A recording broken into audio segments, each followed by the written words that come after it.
Hi, everybody. This is Jay Stewart welcoming you to It Pays to Be Married, the show that honors the American home, brought to you by NBC and Tums. Each weekday, we bring you interesting couples from all walks of life who've had problems in their marriages and solved them. Today, we'll hear the interesting true story recorded from the married life of Mr. and Mrs. Danny Thomas. We'll meet Danny Thomas in just a moment, but first... We'd like to have you appear on It Pays to Be Married. It means an opportunity for you to share some story concerning your marriage or courtship with our listening audience, plus receiving fine gifts for your home. Now, your story doesn't have to be sensational for it to be chosen for use on our program, as long as it's interesting and concerns your marriage or courtship. Maybe you met in a humorous way. Perhaps your proposal took place under unusual circumstances. Perhaps you've had a real serious problem in your married lives that you and your husband settled together. Our most precious possession is home and family. And these are the elements that form the theme of It Pays to Be Married. We hope that in sharing our stories with you daily, we can help you to solve your problem, because every couple who appears on It Pays to Be Married has solved its problem, and we can all benefit from its experience. If you plan to be in Hollywood soon, and if you have a story you'd like to share, why don't you write it to It Pays to Be Married, National Broadcasting Company, Hollywood 28, California.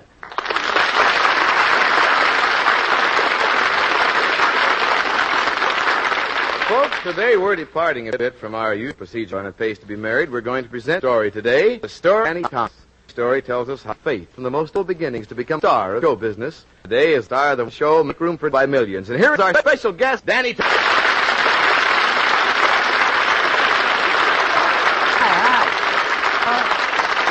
Thanks, Dave. Thank you very much. You're very well. Danny, this is Thomas today. Stand it. I thought she found she'd be unable to be... Yeah, our son, Tony, who is 5 years old, is a very rabid television fan, and he, every now and then, sofa the dress job fan and jumps. Did that this to the 2 years now, a job dentist. We're sorry. Hope he gets well real quick. You have children besides yes, Tony? 16 and Teresa's 11. Wonderful. Well, Danny, at the time you were married to your Rose Marie in a struggling young radio in Night, Michigan. How do you make that time? Night 3 nights. Later on, I got on amateur theaters, a radio show. Then later on, I got a salary from the radio station, $6 a week, without withholding. Well, that 18 months after your marriage, you were really on the spot because your first Margaret. For me, I had a big job, nightclub, $30 a week. With several years there in Detroit, you eked out a living as an entertainer, all the while building up yourself as a comedian MC. 40, things came to a crisis. Thomas and his wife. He needed a job back by the slow summer. You tried to inveigle a certain manager of a small nightclub there to take you back on his floor shows. Yes, I remember that very well. I asked the man to give me a couple of weeks' work in the summertime because it was the slowest season. We needed it. But he said, "Kid, you're a $2 entertainer, and this is a classy place, and I use you." And that hurt. That hurt. What did you do at that point? Well, I don't remember much about it. I worked hours in a sign down Woodward Avenue. I was a baby. As I looked down, people must have thought I'm an idiot. I walked till I couldn't walk anymore. That was right at the river. And I finally awoke to the realization that probably was about muddy water.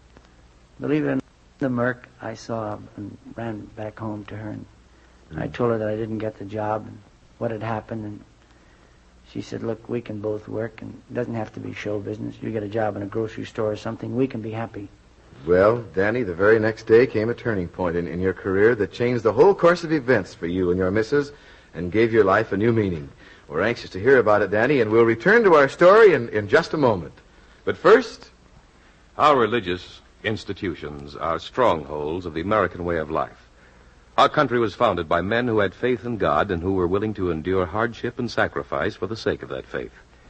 In these troubled times, we need the comfort and inspiration of religious faith more than ever. Faith helps hold our families together. It builds moral and spiritual character. It creates the spirit of brotherhood on which democracy depends. There is need in these times to support a way of life based on the enduring principles of religion, which knit the family together, make for good citizenship, and build the character of the children. The religious institutions in your community need your interest and support. So take an active part in religious affairs. Your pastor, rabbi, or priest will give you invaluable family counsel and aid. To face the problems of the future, America must be morally strong, and that moral strength comes through worship and faith. Go to church this week, and take someone with you.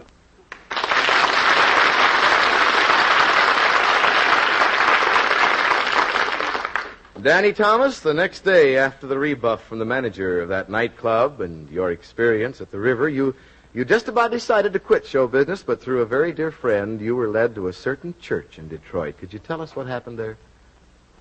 Well, I was told about St. Jude Thaddeus, who's the patron of the destitute, the hopeless. So I went to church and I prayed to St. Jude, not to a marble statue, but to what it represented.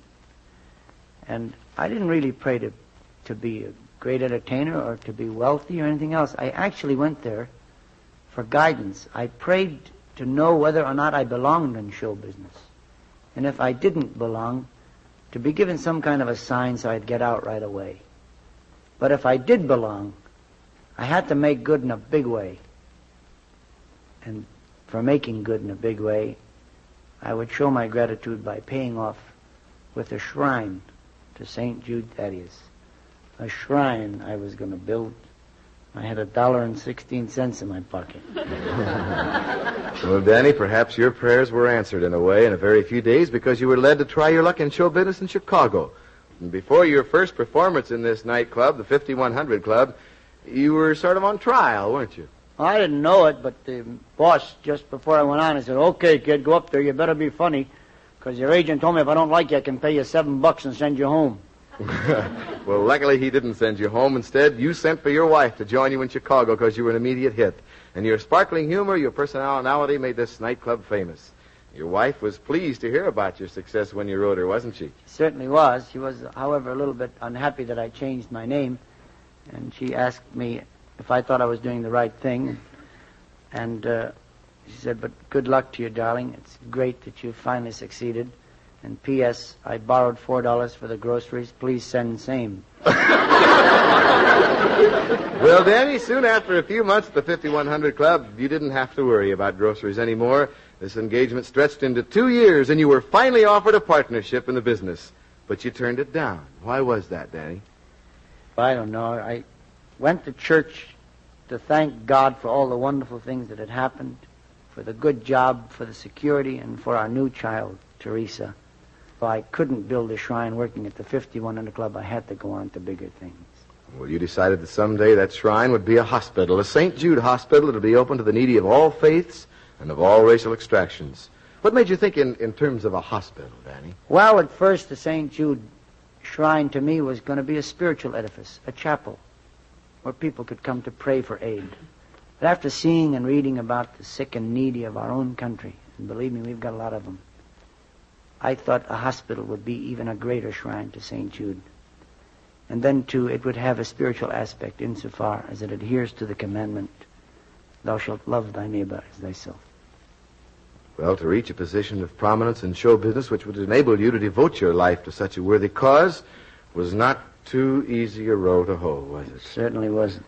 Well, soon, Danny, in fact, just a year ago, you got the recognition that has given you so much satisfaction in terms of repaying, in the name of humanity, your debt of gratitude. Yes, the Gus Kahn picture at Warner Brothers, "I'll See You in My Dreams," opposite Doris Day. The biggest break of my life. And oddly enough, with my big hook nose and all, I was the romantic lead in the picture. And Mr. St. Jude Thaddeus stepped in and said, "I have done this. Consequently, this picture must be used to start the building of the hospital." And sure enough, it was the first fundraising we did was with the premiere of that picture in Chicago. And in one performance, we raised $50,000 for the St. Jude Hospital. Well, Danny Thomas, how can our listeners help? You're kidding. I'm not kidding. We want. Well, Jay, that's a good question. I see it's not here on the paper, and that's why I said you're kidding. It's a good question. I'd like this hospital to be built by the little people of our country, the widow's mite people. Not big contributions, thousands, hundreds, or 50s, but just $1. And just think, going to sleep at night knowing that your $1 helped the needy of our own country. You can send $1 to the St. Jude Hospital Foundation, Box 3245, Beverly Hills, California. Now, let me make sure I've got that right, Danny. It's the St. Jude Hospital Foundation. Right. And the box number is 3245, and it's Beverly Hills, California. That is correct. Well, that's just wonderful. I'm sure that many of our listeners will be willing to help you. And I hope so. We certainly want to thank you for coming here and telling us of your life today. We're again sorry that your lovely wife couldn't be with us. I am too, but kids are kids. You're so right. Anything you want to add, Danny? Oh, just that it pays to be married. It really does.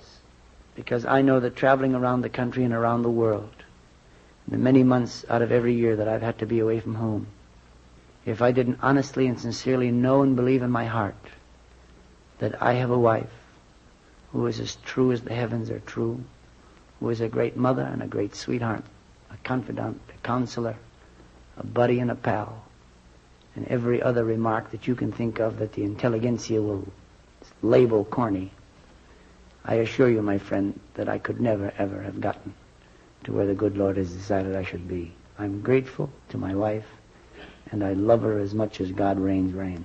God bless you, Danny.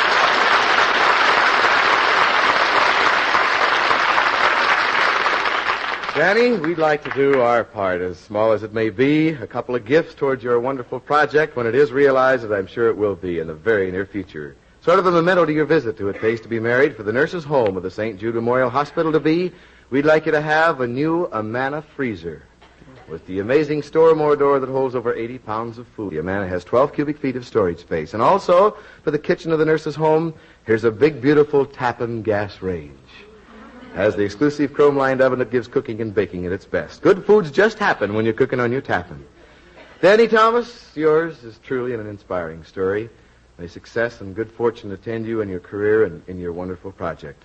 Thank you so much for sharing your experience. Thank you, Jerry. Thank you, ladies and gentlemen.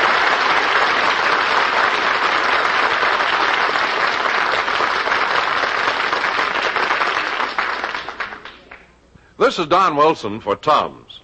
If you've ever tried Tums, you know how fast they act to give relief to the discomfort of acid indigestion or heartburn.